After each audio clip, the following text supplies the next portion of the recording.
Dando continuidade ao nosso primeiro vídeo, que foi Castelos e Fortalezas, o vídeo de hoje vai ser armas de cerco e defesa, e vamos falar de magia também, né? E já dando um spoiler, o nosso próximo a respeito desse assunto, que vai fechar o tema, vai ser estratégias para trabalhar defesa e ataque desses castelos e fortalezas ou cidades muradas com essas armas, né, e com exércitos e tudo isso. E por que isso, né? Porque a nossa ideia apresentando isso é apresentar uma opção para você escrever uma fantasia diferente, né? Por quê? Porque a fantasia é sempre assim, é sempre, como nós já comentamos, sempre o herói numa missão, e de repente aqui a gente está colocando um exército, a gente está colocando a defesa de um local, né? E se você for analisar, veja bem, nós vamos listar aqui as armas de cerco e defesa, né? E comentar como elas já foram usadas, né? Em que obras, né? Então, se for para pensar, quais são as armas de defesa que nós temos, né, históricas, né? Então, vai desde a antiguidade até mais ou menos a Idade Média. Primeiro são os arqueiros. O conceito do arqueiro era incapacitar o inimigo, né? Nenhum arqueiro tinha capacidade de repente derrubar um muro ou nem nada, né? Então eles atiravam para acabar com os inimigos, né? Então, para machucar, para incapacitar e para diminuir o número de adversários, tanto de um dos lados, do lado de quem estava dentro do castelo, como de quem estava fora do castelo, né? Então, em ambos os lados você tinha o papel do arqueiro, né? Ou mesmo em campos de batalha, você também tinha os arqueiros tendo essa função, né? De estar ali fora da batalha, mas atirando contra o inimigo, buscando incapacitar o maior número de inimigos possível para que a batalha fosse vencida por quem está junto dos arqueiros, né? Em obras você vai ver isso em O Senhor dos Anéis, né? No segundo Senhor dos Anéis, as duas torres, quando você tem os elfos que ajudam os humanos que estão ali em Helm's Deep, né? E atiram contra o exército do Saruman. O exército do Saruman também vai soltar flechas contra os elfos, então você tem essa troca de flechas, como nós comentamos, né? serve para ambos os lados, né? E você tem, por exemplo, os 300 de Esparta, né? Aquela cena que até antes da cena, um dos generais lá do Xerxes chega para os generais Leônidas e fala: nós temos tantos arqueiros que as flechas cobrirão o sol. E aí o general do Leônidas: que ótimo, então lutaremos à sombra, né? E realmente você vê a cena, né, das flechas vindo e escurecendo o sol. Então tem esse conceito, né, dos arqueiros, né? Você tem um grande corpo de arqueiros para você trabalhar, né? Você tem as catapultas e os onagros, né? Então os onagros na verdade são as catapultas mais modernas, porque a catapulta você tem basicamente dois tipos. Uma que você vai puxar ela como acontece com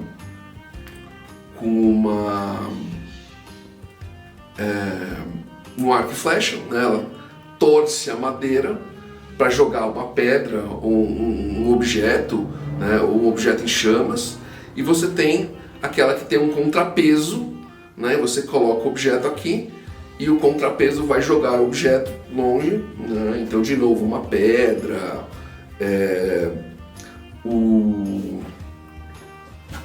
uma coisa em chamas. E o objetivo, de novo, né, destruir muralhas, né? As catapultas, sim, elas tinham chance de acertar e furar muralhas, né? Ou, no caso de se a muralha fosse de madeira, de repente, em chamas, pegar fogo, e matar e ferir homens, né? Então, de novo, era uma arma que funcionava tanto na defesa como no ataque. Você podia, a sua fortaleza podia ter catapulta e você podia jogar para matar os inimigos. É uma arma que também aparece no Senhor dos Anéis, né, no Retorno do Rei, se nós estamos bem lembrados, né?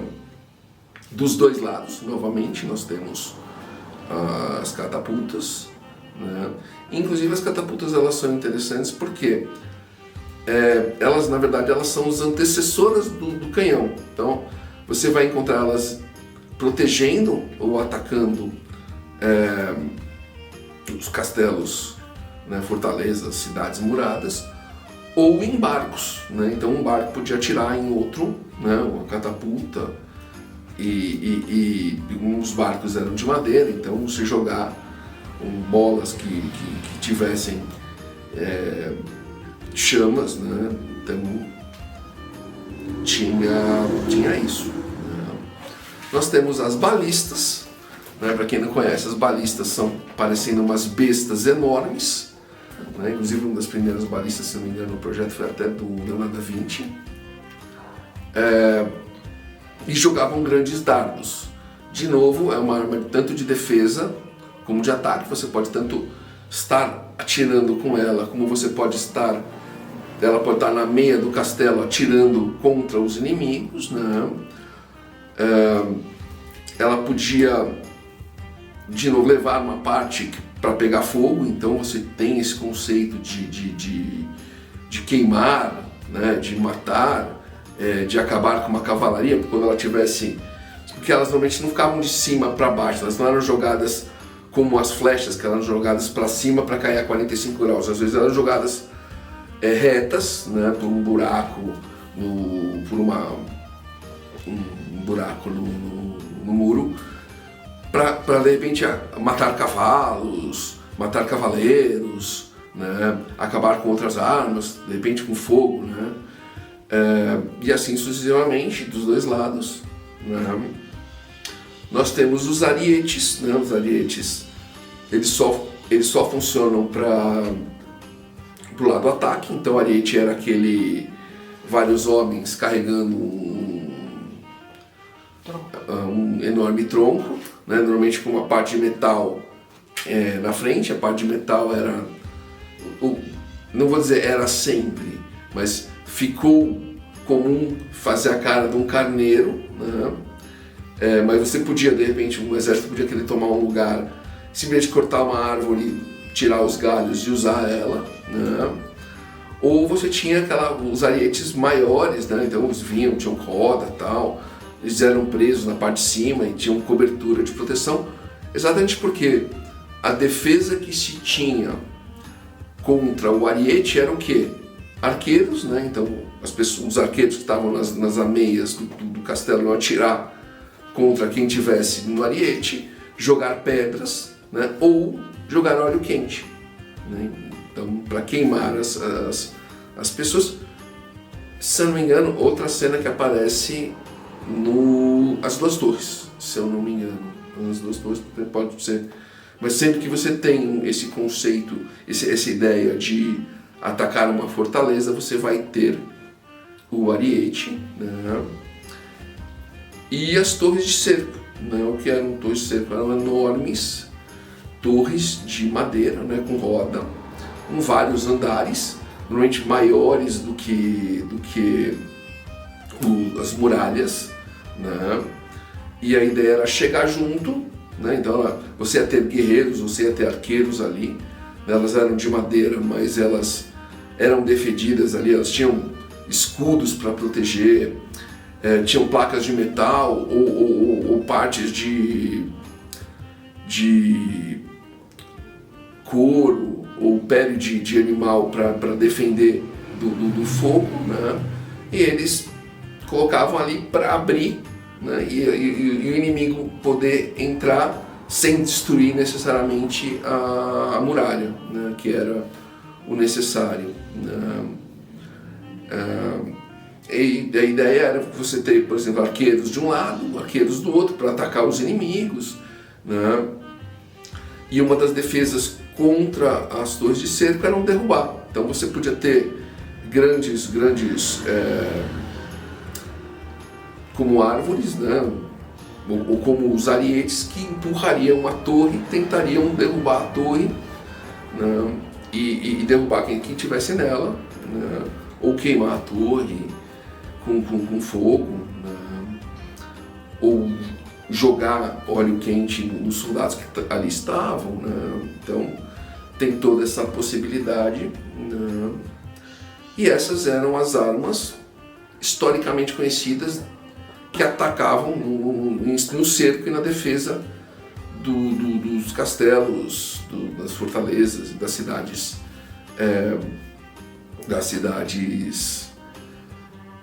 muradas, né? Além disso, na fantasia, nós vamos ter a magia, né?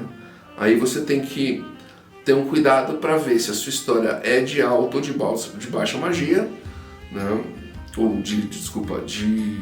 Você tem que tomar cuidado para ver se a sua história é de alta ou baixa fantasia, se você vai ter muita magia ou se você vai ter pouca magia, né? Então, como a gente citou, O Senhor dos Anéis, o Conan, né? E você tem que tomar um cuidado porque os feiticeiros, mesmo histórias de alta fantasia, os feiticeiros não podem resolver tudo. Então você vê até no Senhor dos Anéis, o Gandalf não resolve tudo. Então você tem que tomar um certo cuidado com isso, né? E você tem que entender que uma coisa é o feiticeiro fazer um ataque contra um outro ser humano ou um grupo de seres humanos, né? Então de repente ele podia fazer uma magia de sono para fazer um grupo de atacantes ou um grupo de defensores dormir, né? Ou soltar um raio para atacar esse mesmo grupo de defensores ou atacantes, né? Uma bola de fogo, pensando muito em uma das magias que o pessoal é conhecido de RPGs como o AD&D, né? Ou de repente um mago muito mais poderoso podia chamar, né? Dar um summon, como é que seria? Summonar. Um mago poderoso podia evocar um terremoto e para ajudar a quebrar uma muralha, né? Mesmo assim, você tem que pensar que o personagem ficaria muito cansado, né? Porque a magia ela consome em parte a energia do feiticeiro. Então nós temos isso no Witcher, né? Que tem uma grande luta entre os exércitos lá, os magos dos dois lados da história, e você tem que tomar cuidado porque exatamente isso, você não pode ficar soltando magia à torta direito, né? Porque o mago fica cansado, né? Então, de qualquer maneira, a ideia, como nós comentamos no primeiro vídeo de Castelos e Fortalezas, é imaginar. Então imagine que o seu personagem, se ele fosse uns arqueiros, estivesse ali na defesa do castelo, no ataque ao castelo, se ele estivesse ali trabalhando nas catapultas, nos onágoros ou nas balistas, se ele estivesse fazendo parte da turma que está... Quer dizer, por quê? Porque isso é uma coisa que você não vê muito, né? Então nós estamos apresentando um novo aspecto que você pode dar à fantasia, né, ou a sua fantasia, para que ela seja diferente daquela fantasia do herói que vai numa busca, numa jornada, faz tudo meio sozinho, né? Então, apresentando uma história de guerra, né, na qual esse cerco seria uma parte da história, a defesa de um castelo ou de uma fortaleza ou de uma cidade seria uma parte da história efetiva, e esse castelo, essa fortaleza, essa cidade murada seriam mais do que simplesmente ali uma parte ilustrativa da história, seria uma parte efetiva da história, né? E isso deixa a história mais interessante, deixa a história diferente, né? E isso pode ser muito legal e muito inovador, né, para a sua história. Então essa é a nossa ideia, apresentando esses 3 vídeos, né? Então já foi o vídeo, como falei, de castelos e fortalezas, agora está sendo de armas de cerco e defesa, e depois nós vamos falar um pouco sobre as estratégias que os exércitos usavam quando eles estavam fazendo esse tipo de luta, né? Espero que você esteja gostando. Comenta, né, se esse é o seu caso, né? Espero que você tenha gostado, né? Se é o caso, deixa seu like, ajuda a gente muito, né? Comenta se você já escreveu ou já leu algum livro que tenha esses tipos de situação, né? De batalha, com arqueiros, ou catapultas, ou palestras, ou arietes, esse tipo de situação. Repassa para o seu amigo que escreve fantasia, para de repente pode ter uma boa ideia, né? Segue a gente aqui no YouTube, no Face, no Instagram, no LinkedIn. Nós estamos sempre postando coisa nova, pergunta, dica, exercício, tudo para você se desenvolver como escritor, né? Conheça os nossos livros, nós vamos deixar o link deles. Conheça nossos livros, nós vamos deixar o link deles aqui no primeiro comentário fixado, né? Você tem tanto eles na Amazon, como você pode entrar em contato conosco, e a gente tem as versões físicas, se você tiver interesse, né? E até a próxima.